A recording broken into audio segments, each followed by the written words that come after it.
Podcasters of the world, unite! We have nothing to lose but our subscribers.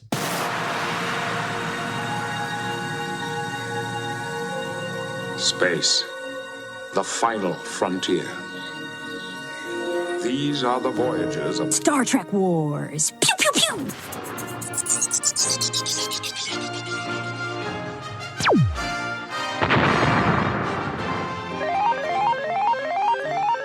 Hello, everyone. My name is Jeremy, and welcome to Year 10 of Star Trek Wars, your official Star Trek bootleg podcast. Tonight, we are back for another round of Next in Q, but the Q is capitalized with a dash because it's a Trek pun, the podcast.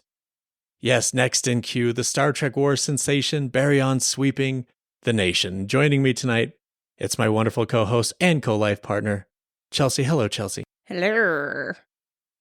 Also with us, hot off of just mentioning tonight's episode on our All Apologies episode, well, it's Connor. Hello, Connor. And I managed to not show up drunk to set today. Thank you for managing that today. Yeah. I am hungover, but I'm not drunk this time.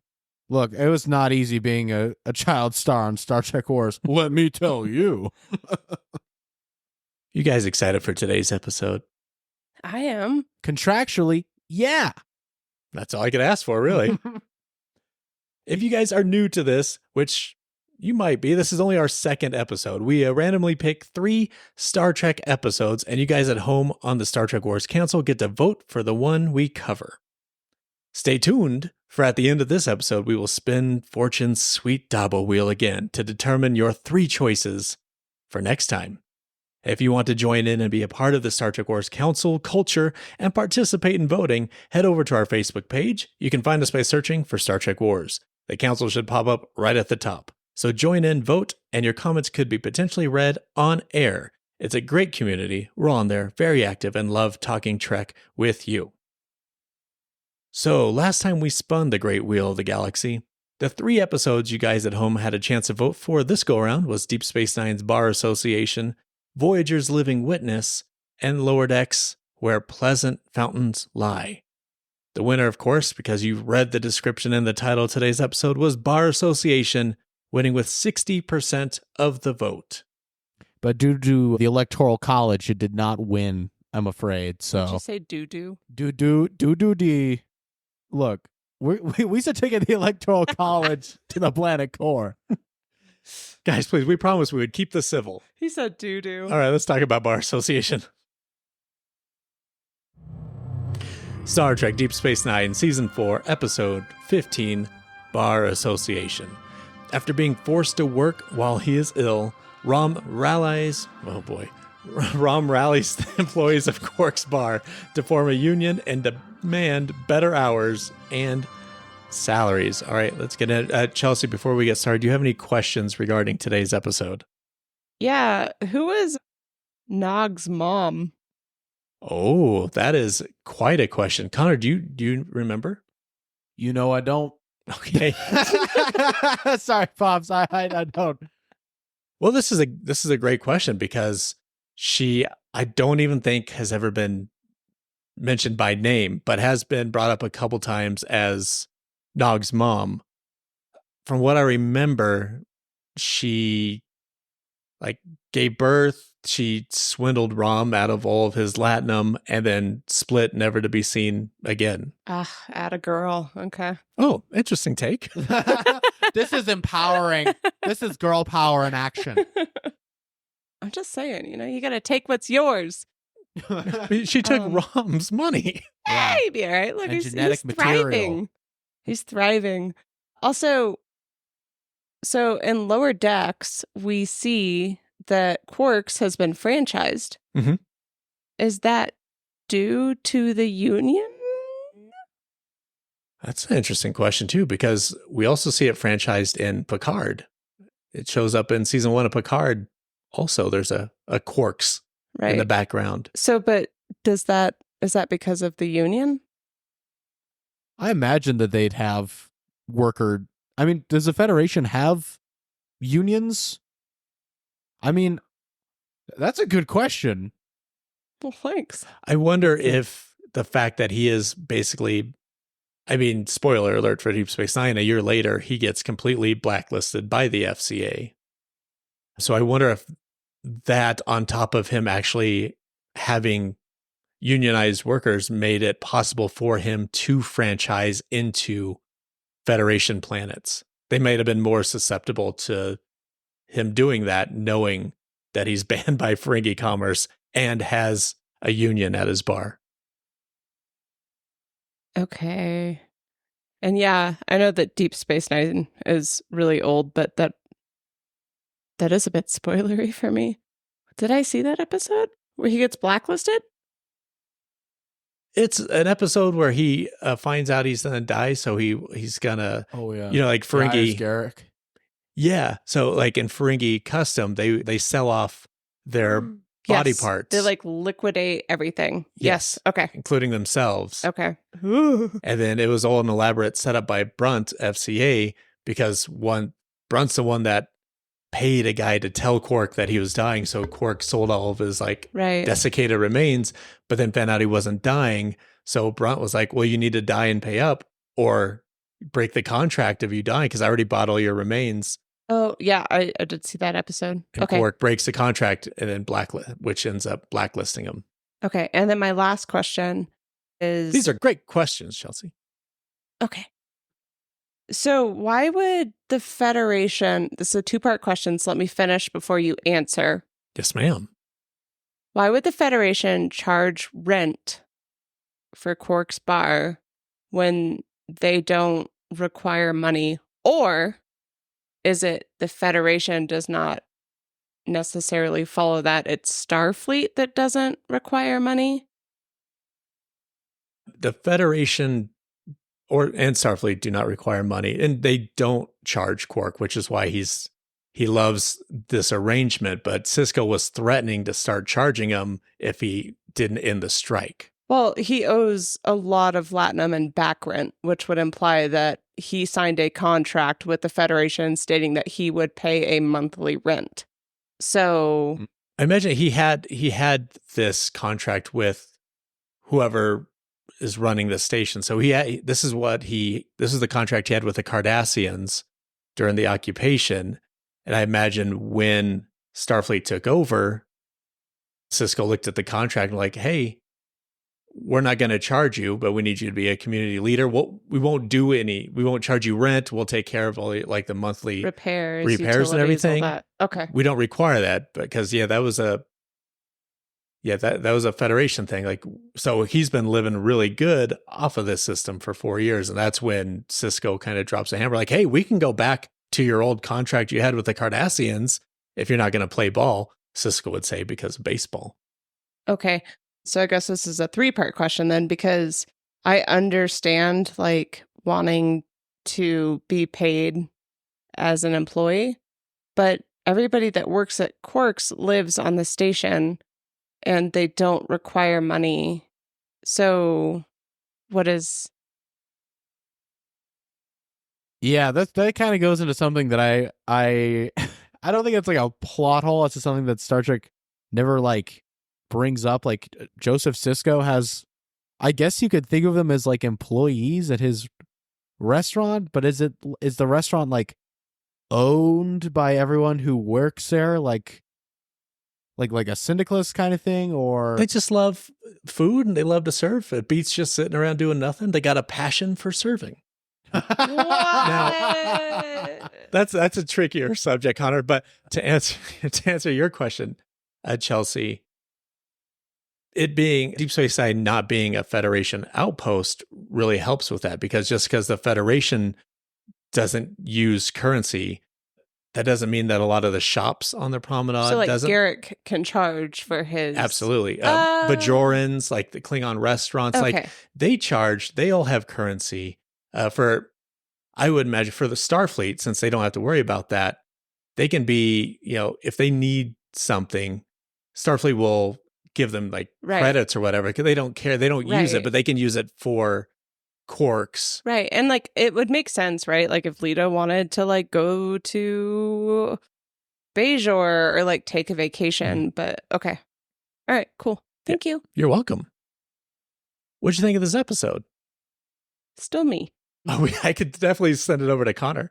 No, I really like it. So I feel like I watched this once before, but I don't think I actually watched it. Right. I remember like Rom's weirdness Sure. with the ear. Brother. Hard fact, to miss. I think that may have been the first. This may have actually been the first DS9 episode I've ever seen. Oh, interesting. Because I remember being like, ooh. They got little butt heads and like butt curtains on their heads, and this guy's weird and they got gross teeth and I don't know what's happening. But no, it's I really enjoyed it. Like there was nothing I would dislike about it. Mhm. I do think that Rom would be a lot cooler. He was wearing like this like flesh colored undershirt Sure. with designs. Yeah. And at first I thought, I was like, oh my God, he's got chest tattoos. What? That's pretty dope. Yeah. And I was like, it would look really cool though, because like it kind of seems like tattooy, right? Yeah. I don't know. I do like Rom a lot. I forgot how mean and awful Quark was. Like just really, truly just a gross little goblin. Yeah, especially when it comes to business. Like, yeah. that's... Jeffrey Combs, I think I didn't realize that was Jeffrey Combs when I first saw this, because why would I? Right. What is a Jeffrey Combs even? But his voice is just like butter. Ugh. He's like the voice of a weird little sci-fi angel. I do think that older Ferengi that's like talking about like, oh, don't you want like pay time off when your back hurts? Yeah. And he's like, well, I suppose so. That would be you, Connor, if you were a Ferengi. That's Like ridiculous. he was so just like old timey with like his like everything. I don't know. Yeah. I really liked him. And then this definitely takes everything into focus for me. It's like, why would Rom become the Grand Nagus? This makes no sense. No, This- it makes yeah. all the sense in the world. This is the beginning Yes. of all that Like change. he is an advocate. He is wicked smart when it comes to like business. I don't know. That was pretty cool. Do you think Morn? Do you think he crossed the picket line?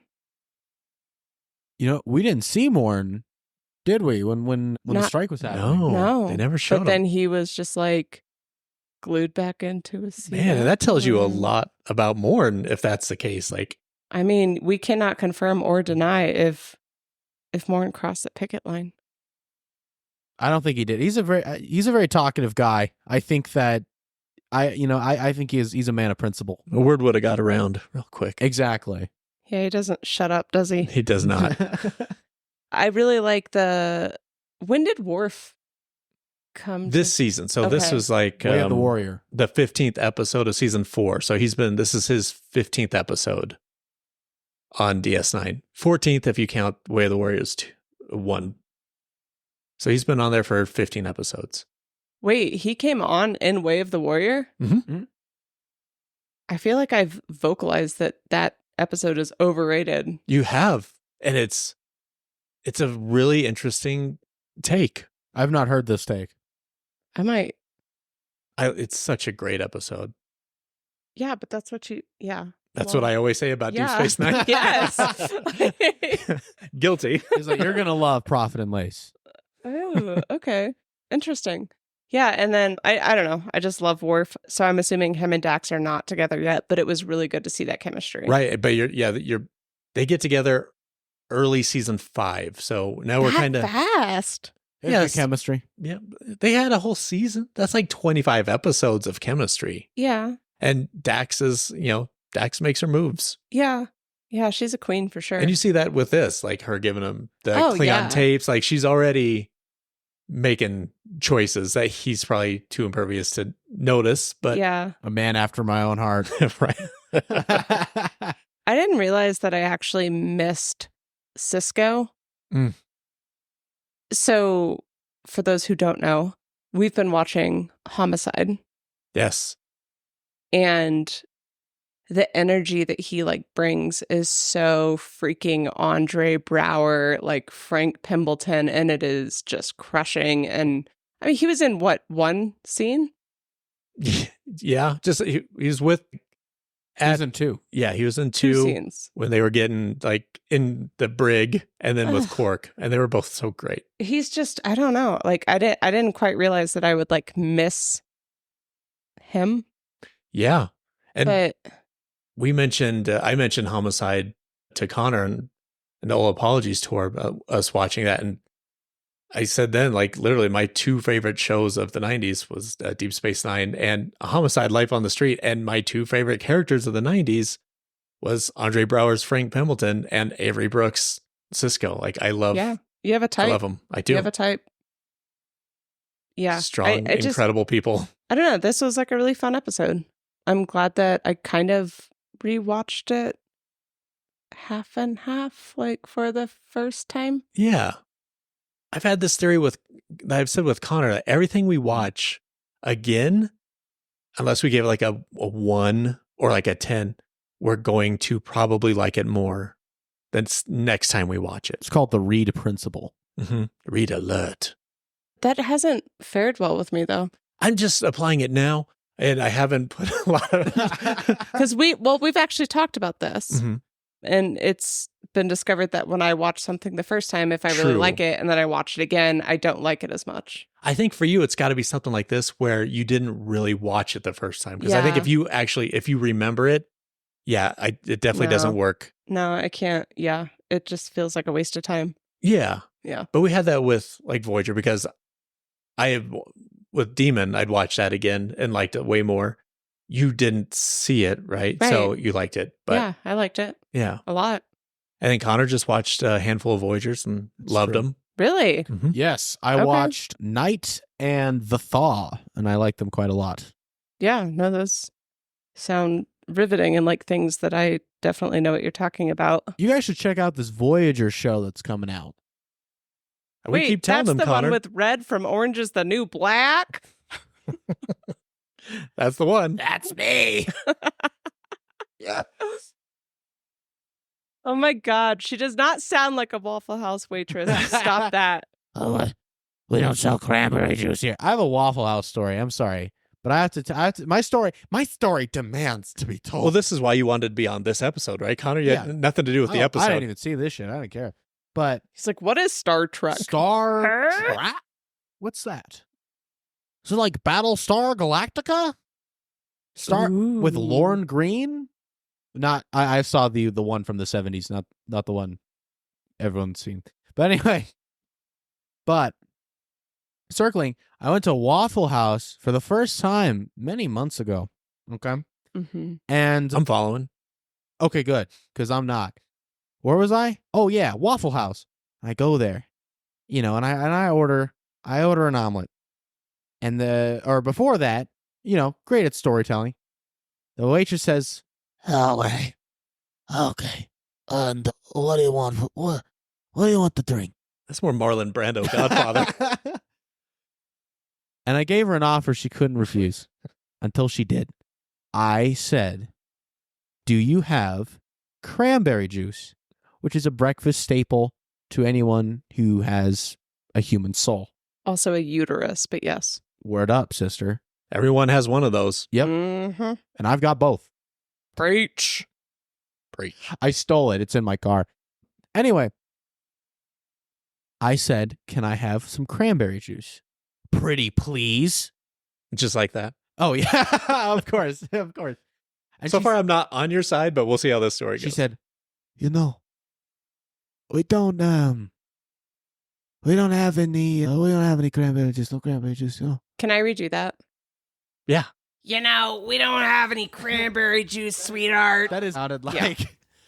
We don't have any cranberry juice. We have apple juice. But do you want your hash browns loaded, honey? And I said, yeah.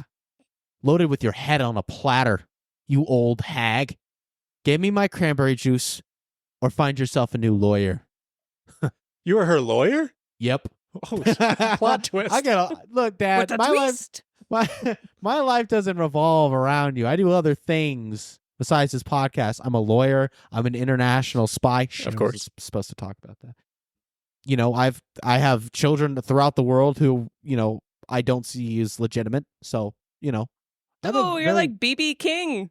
Exactly. Is that a thing? Yeah, he's got like 20 some kids. Oh, I aim to top him before Or I like die. that what's it? Nick? What's his name? Oh my god, the R&B singer? Yeah. Nick Cannon. Yes. Because I saw a news article on Facebook. I don't even know why, because I don't care about Nick Cannon. But Me it was neither. like he spends like 50,000 or something a month on child support for this one broad. It's like, oh my god. Yeah. I don't even spend $1 on child support. That's quite a Because you're like brag. BB King. Yeah, I have $30,000 in debt to the state. I'm kind of a deadbeat. Humble brag. I don't even pay my child support. Those kids ain't mine. I don't care what those tests Eat your say. heart out, sweetheart. But anyway, don't go to Waffle House. They're all cretins. Was that the whole story, Connor? Yeah. You ordered cranberry juice, They they didn't have it? They didn't have my freaking cranberry juice, brother. And let me tell you something. Cranberry juice, there's no finer juice out there. I really like cranberry juice. Me That's too. what I get every time I'm on a plane. See. Because like something about like pretzels and then like the It's so good. But I got milk instead.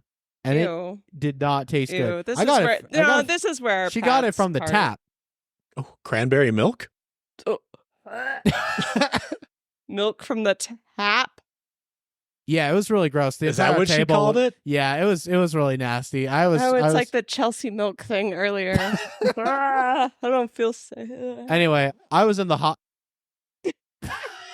I was in the hospital for 2 days because her breast milk was filled with heroin. But so that's my Waffle House. Well, I'm glad thing. you're in recovery. I'm proud of you. Yeah.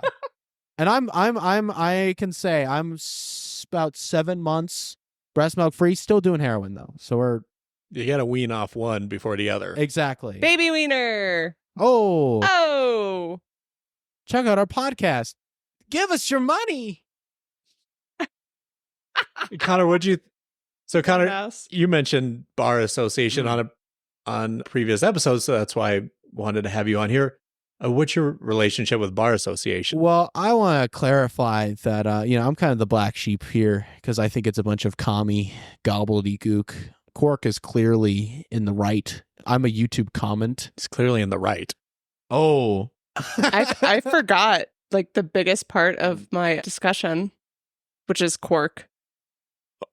Okay. Like this is so triggering to the last company I worked for.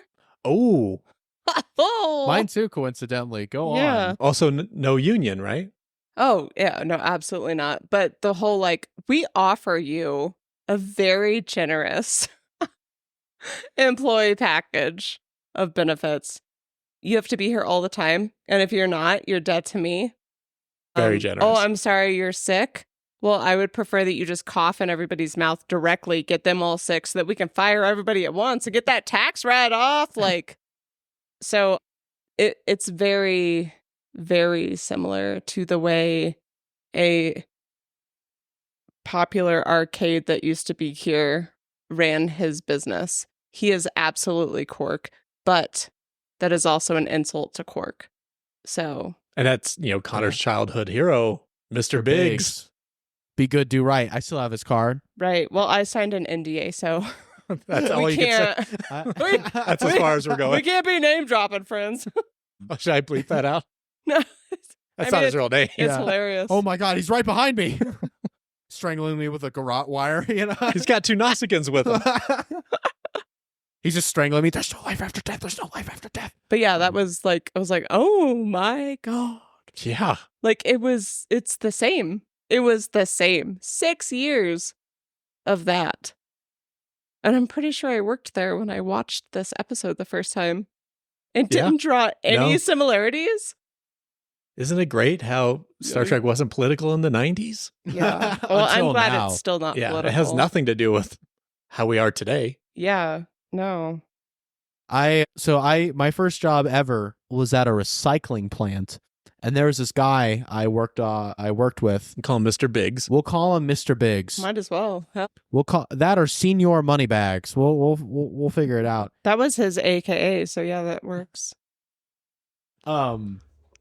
But he was this older fellow that I worked with. So for context, we worked in this basically on it's called the line. You're on a huge raised platform and you have a conveyor belt of literal trash And this guy had been at this company for 6 years, like 6.5 years when I started working there.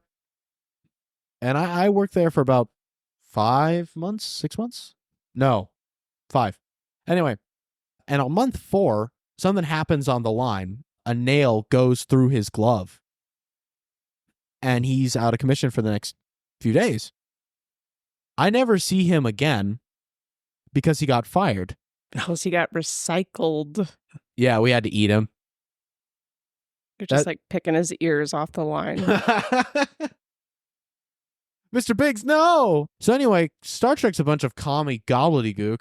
And this episode, Bar Association, one of my favorites. And it's also one of my favorites to point to whenever people say, erroneously, that Star Trek has never been political. It's like Star Trek has been political since the 1960s, when a fellow named Gene Roddenberry made a draft of a little thing he called Wagon Train to the Stars, which then became Star Trek. But yeah, this is an episode that explicitly quotes Karl Marx and Frederick Engels. So, I mean, I don't know. Dick Engels? Oh, that was Frederick, not Richard. My bad. I'm pretty sure that's a Dateline guy. My bad. Dick Engels? Yeah. Oh no. This is out of This context. is why he goes by Richard. Sorry. Call him Ricky Engels. I'll see myself out. Ricky Engels sounds like a shitty street magician your daughter's dating. His verse is really cool. He's 35 and is wearing like goth makeup. No, he's 45. He just won't let the 30 number go. He tells everyone he's 31. Oh my God. Dad? Yeah, why are you describing me to a T? As I look over here and you're practicing your cool like shuffles with your card. Check this out. Oh, shit.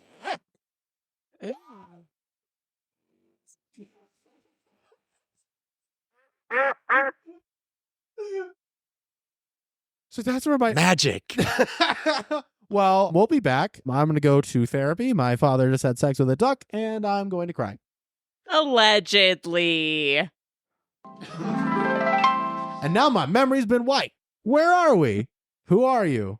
Who am I? I'm pretty sure I left your memory of Bar Association intact. This is one of my favorite episodes to rewatch, and it also highlights, I think, one of the great underrated strengths of Star Trek, particularly this show, and that's it's really funny. Like TNG has kind of like a wry kind of humor to it. Like one of my favorite exchanges is from, I want to say, Q-ueue. That's the one where Q loses his powers, right? Yes. Okay, cool. You know, what must I do to convince you people? Die. It's one of my. So I love that stuff. But I think DS9 really has the best comedic episodes. Deja Q is where he loses his powers. Q-less is the DS9 episode. Oh, that's the one. Picard never hit me. Yeah. Okay. One of the. It's pretty low tier in my opinion. I think I gave it like a 6 or something. It's like a 4. But this is a really funny episode. It's one of my favorites. I really like Rom. I think you mentioned on the rewatch that Rom is one of your is a new favorite of yours. Well, I mentioned that in our apologies, that was one of my apologies, was I was really harsh on Rom during the initial run of Star Trek Wars, and that I shouldn't have been. He's pretty lovable. Yes, and I think he's relatable, but that's just my projection. Ray Raramo. Oh. Oh, my ear. I just want to go golfing. Is that Union? No. Kermit the Frog and Sloth got mixed together? Okay, sorry. I'm not very good at impressions. Baby Ruth? I think you're as good as any of us. I'm sorry. I'm who is that? Ray Ramo. Ray Romano from Everybody Loves Raymond. Oh, okay. Ramified. Okay, that makes sense. Okay. Sorry. No, you're okay. This has altered the course of my life. No, Moogie. I just want to go golfing. Anyway, Rom is one of my favorite characters on this show. I don't know if that's always been the case. I'm going to say that's true. Don't listen to the evidence. Well, that's interesting because you also mentioned, Connor, that Quark might be your favorite character on I Deep love Space Nine. Quark. Yes, interesting indeed, Connor. Are you psychoanalyzing me over there? It's like Scribbles on Yeah. the notepad. She's taking a lot of notes. how positively stimulating. So that's Yeah. cool. Like, you're a big Ferengi guy. I do. I love the Ferengi. The Ferengi it's a real 50-50 for me. Yeah. Whether Ferengi episodes are either the worst Star Trek has to offer or some of the greatest comedy you'll ever see. Very poignant as well. I love Quark. He's one of my favorite characters in Star Trek. Do yourselves a favor. If you're watching like a clip from a Star Trek episode where Quark's going on like a right-wing tirade, don't look at the comments. It will make you lose faith in... There's a lot of hashtag Quark was right. Yeah. No, there's one from... It's a season 7 episode. I think it's when... forgetting. But it's the one, his like right-wing tirade. I was like, you can't even get sexual favors from your employees anymore. It's at the very tail end of Deep Space Nine, after Rom's Nagus, because he wants to make it all... like, he wants to make Ferengi again. Exactly. And people are like, you know what? Based Quark. Like, what is wrong with you? Like, he's just saying like the most ridiculous like talking points, but that works for a certain kind of people who have no media literacy. So, Which is weird though, because they seem like they're so open about their weird lobe turbation. Lobe turbations. Yeah. They're umox. Umax. Yeah. Isn't that Hanson song from the 90s? Umax. Doop da da Umax. Whoa, Umax. Yeah. That plays at my job all the time. Speaking of Umax. Ugh, that's upsetting. I work at a brothel. Yeah. A unionized brothel. That's true. All right. Sorry. The owners are unionized, the workers are not. But anyway, no, I love Quark, and I think he's such a real feeling character too. He's such an awful boss, but it's like you understand his like perspective, even though he's wrong, but he doesn't feel like a cartoon character. No, and it's their way. It's how he was brought up. It's just how they are, how they're raised. It's their laws. Yeah, like they're from a society where women don't wear clothes. And I think that women should be covered up. Okay, you know what? Bold stance, Connor. That's because I'm such a that's how progressive like I am. covered up like how like in dirt, like buried alive, covered in cloth, like wrapped and then buried alive. Then? yeah, Okay. smoked like cigars. Okay. I don't know, put a blanket on them. They scare me, and sometimes they talk to me, and I don't know what to say. Speaking of love, you know what? I like Lita and Rom. Now, maybe it's just because I'm a dope who's a bit of a savant in unexpected ways, who, you know, can't talk to women to save his life. So there's something about this Rom Lita pairing. It's like, you know what? Maybe he's funny. I'm like, you know what? Maybe there's something here. You know, don't doubt yourself, Rom. You got something going on for you, buddy. But that's the unexpected thing about this episode is that it's a very pivotal episode for Rom, which one of the things I love about DS9 is like there'll be certain like turning point episodes for characters that matter. It's not like I'm not bringing out other shows for being wholly, you know, not having any serialization, but well, that is what I'm doing. Actually, I'm lying to you. But if this was like TNG, and Counselor Troy's like, actually, I'm working in 10 Forward now. She's going to be the counselor the next week. It's like The Simpsons, you know? How many jobs has Homer and Marge had? Yeah. But, you know, Marge is always a housewife and Homer's always working at the power plant. But no, Rom from now on is going to have a lot of like progress. He's going to go from an engineer to, well, the grand freaking Nagus. I forgot that happened in this episode with him switching to engineering. And it's brought up in future episodes as well because he gets promoted and he doesn't work night shifts anymore and he argues with Quark about it. But I also love their relationship because it feels so real. Like Quark genuinely thinks that he's looking out for Rom, being like a fatherly figure. Like he's in his mind, like he is doing his best, but he's a bully and he's really just cruel and dismissive to Rom, who's like a very sensitive, nice guy. Like there's a line between him and Bashir in the episode where he's like, I think he's talking about the working conditions at Quark's, and Bashir's saying, talking about how you're being exploited. And Rom's like, well, that's just it. That's just it. They don't want to end the exploitation. They want to get in on it. I really liked O'Brien in this. Like, everyone is really just strong in this episode. O'Brien has my favorite Star Trek line of all time. He was more than a hero. He was a Union man, which I quote incessantly. And this episode is just kind of like, can I call it bold?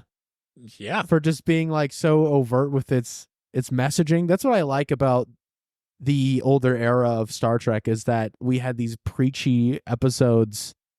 It's not just like they told you what to think, but they're like, here's our point of view. And it's like, I couldn't get that in today's Trek. They had other things too. Like, I didn't realize this was the episode where Worf moves into the Defiant, which is basically where he'll be for a long while. And then he brawled with Julian and O'Brien over entering the bar. Mm-hmm. Did they ever say why? Because he's a scab. Yeah, he should be crossing that picket line. Oh, okay. Also, the smile in Michael Dorn's eyes when he was... you'll be living like, alone. You're going to be really lonely. Was so you. Yeah. Jeremy. I was like, yep. Also, very Michael Dorn. Like, having met him, I'm like, yeah, there it is. Okay. He's not Worf anymore. No. For like a half a second, he was like... It's very easy for him to play. Rom, he's an incredible labor leader. Like, I'd follow Rom. Like, this he's determined. He doesn't take bribes. And he's not afraid. And that's what, he's an admirable guy. O'Brien has the he was more than a hero. He was a Union man. Seen talking about his Aloysius Delicious Centwithith O'Brien, whose name I'm forgetting. But he led a coal strike, or no, it was a... Yeah. He led some form of strike. Mm-hmm. Yeah. Which was a real event in 1902. Yeah. The good old days. Yeah. That O'Brien wasn't in there, of course, but it was a real thing that happened. I think we struggled remembering the name of that ancestor too. And I'll get into it when I tell you the name of the Star Trek Wars episode that this review appeared on, because I think it's named after what we thought was his ancestor's name. Okay, good. So the guy who led the strike, they shot him 32 times and dumped him in a river. Which, if you think that's like outrageous, look up the history of workers' unions.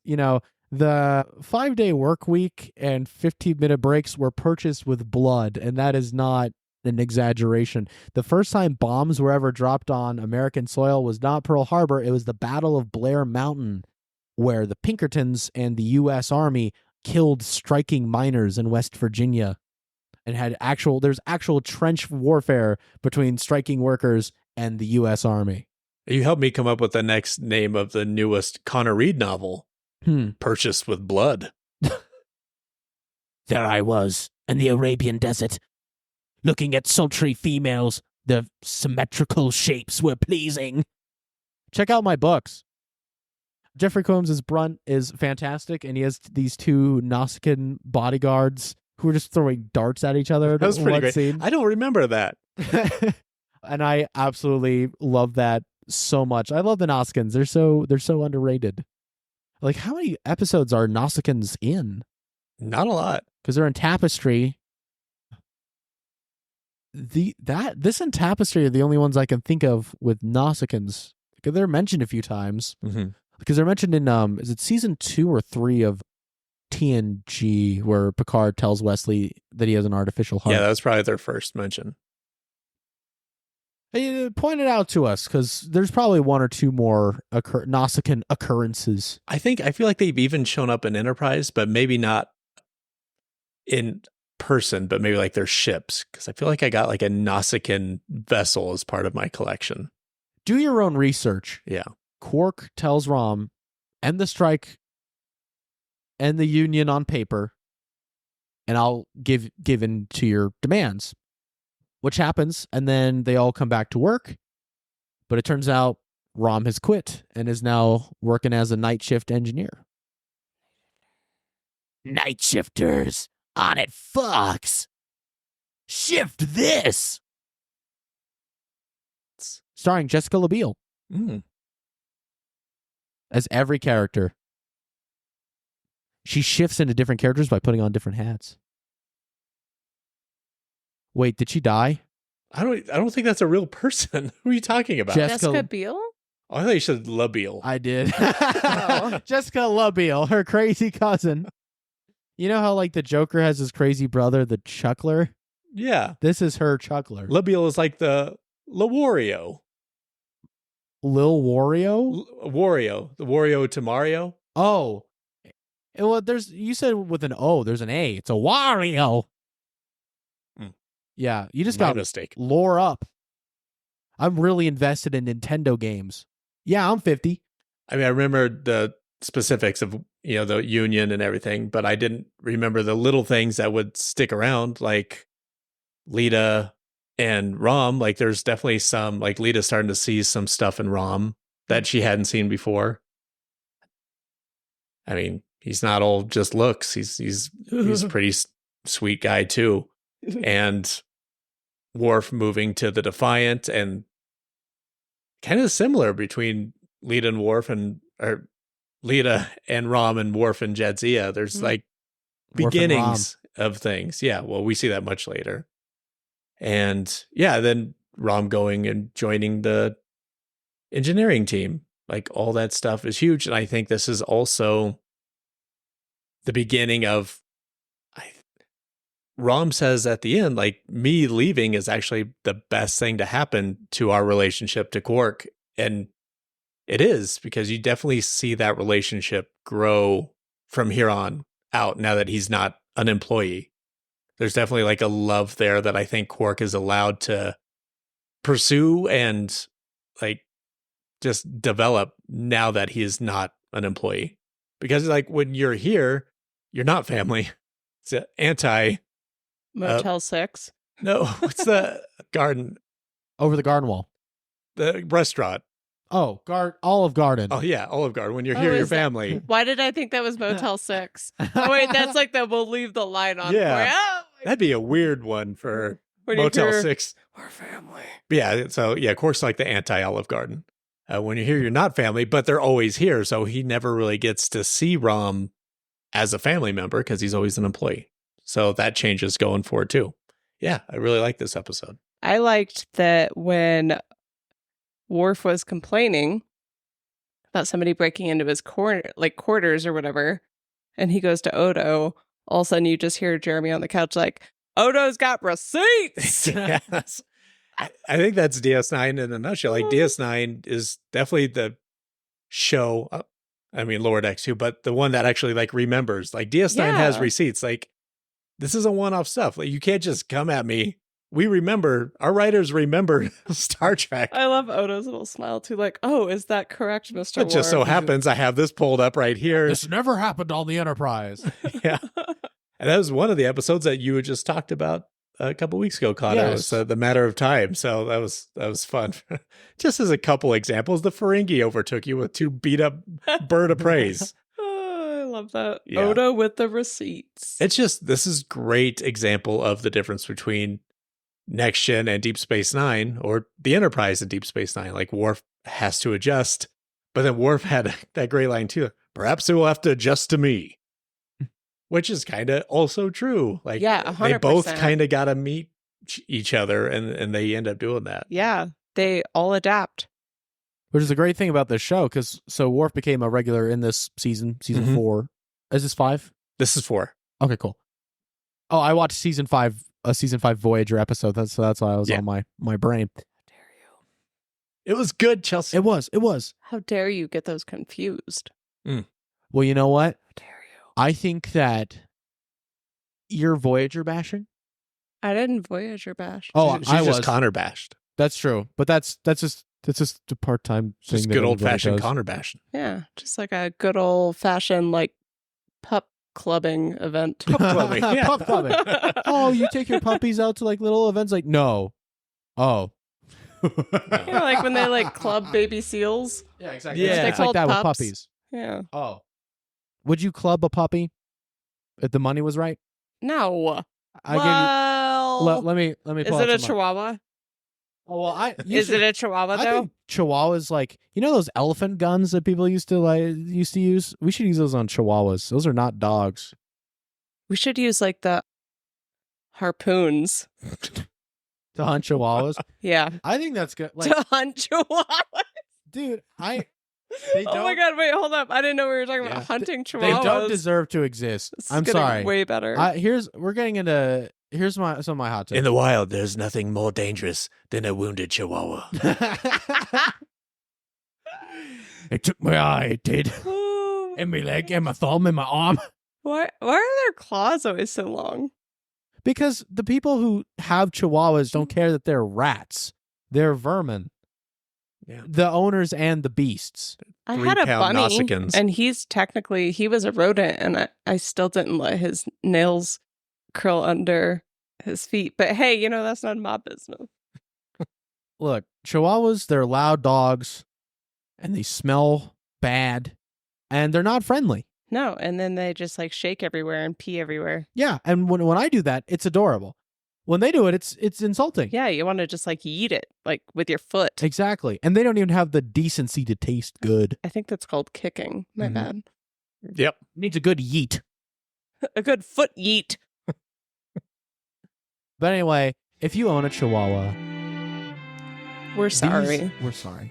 But also, the words that have come out of our mouth do not express our personal opinions. We're paid by the Koch brothers to spout this anti-Chihuahua dogma. And we Dogma. are so sorry. Good one. All right. Anything else for Bar Association, guys? Pinko Kami Propaganda would recommend. Chelsea, you got anything left for Bar Association? I just really liked it. I didn't really realize that I missed the characters from DS9 because we haven't watched it in a while. Well, hopefully we get some more like spins of the wheel. Maybe we get some more DS9 opportunities. Yeah, as long as it's not Way of the Warrior. Oh, It's such a good episode. Fun trivia. There was 2 rules of acquisitions that were referenced in this episode. There's rule of acquisition number 211. Employees are the rungs on the ladder of success. Don't hesitate to step on them. oh, And rule of acquisition 263. Never let doubt interfere with your lust for latinum. Chelsea, what would you give this score if you had to score it today? I would probably give it like an 8. Oh, very good. It was fun. Yeah. Connor, what about you? Coincidentally, I'm also going to give it an 8. An 8 Latinum lusts. Very good. Well, we covered this episode on June 3rd, 2017 for Star Trek Wars episode 90 called Luscious O'Brien. Yes. Bar Association had an overall score of a 7.12, and that ranks it 101 out of 173 DS9 episodes. Well, that just says a lot about how good DS9 is, though. Absolutely, Chelsea. Yeah, 7.12 is a very good score.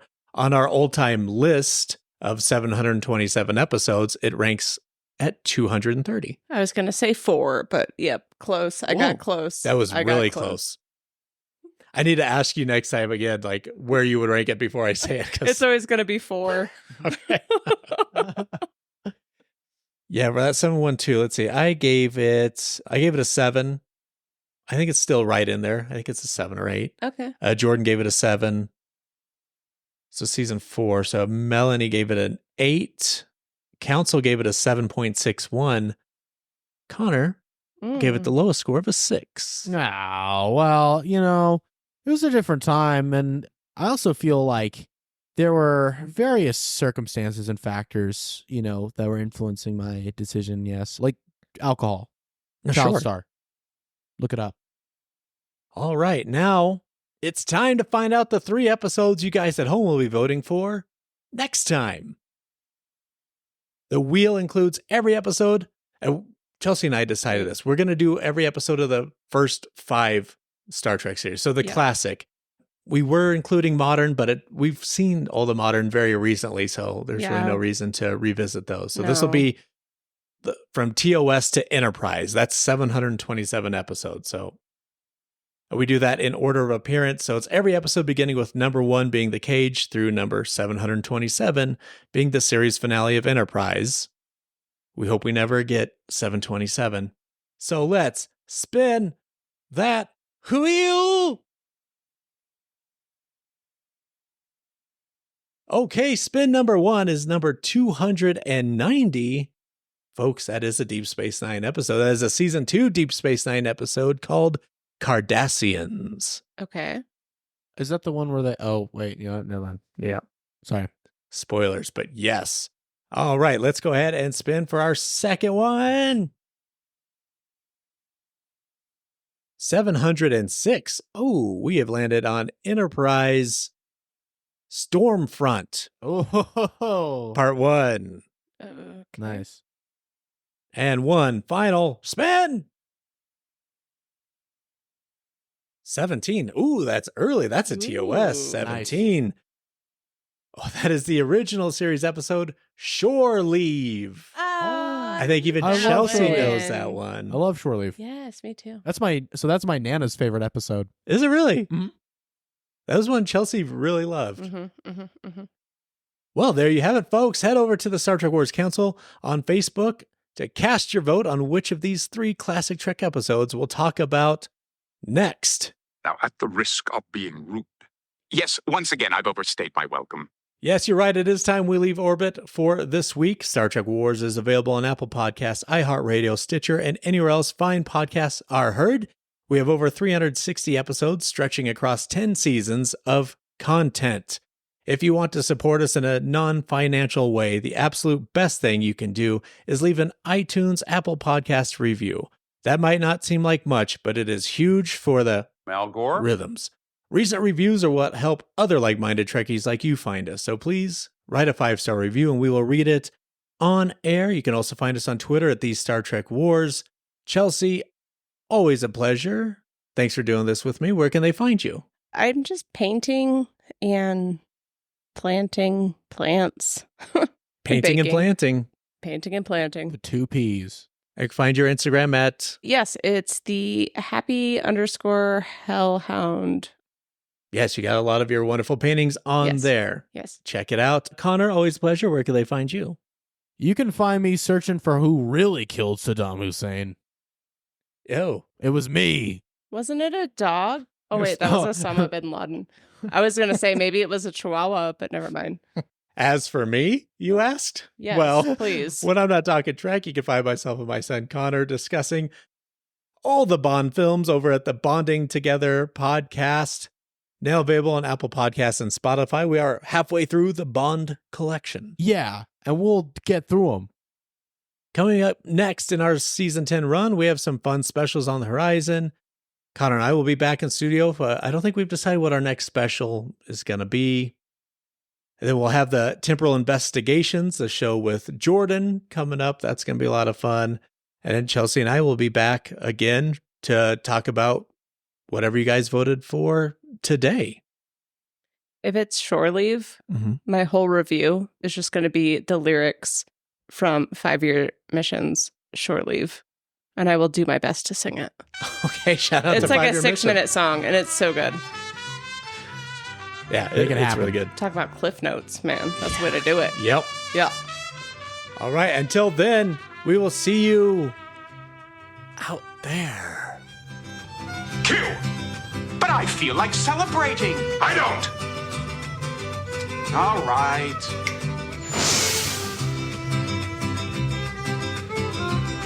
All of it.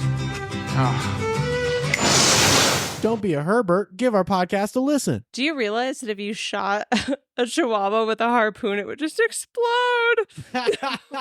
Do you think it'd make one like yelp? They're so... No, I don't think it would know. It would just explode. Oh, my God. Oh man, if only we would be so lucky. Until next time. Thanks for listening to Star Trek Wars.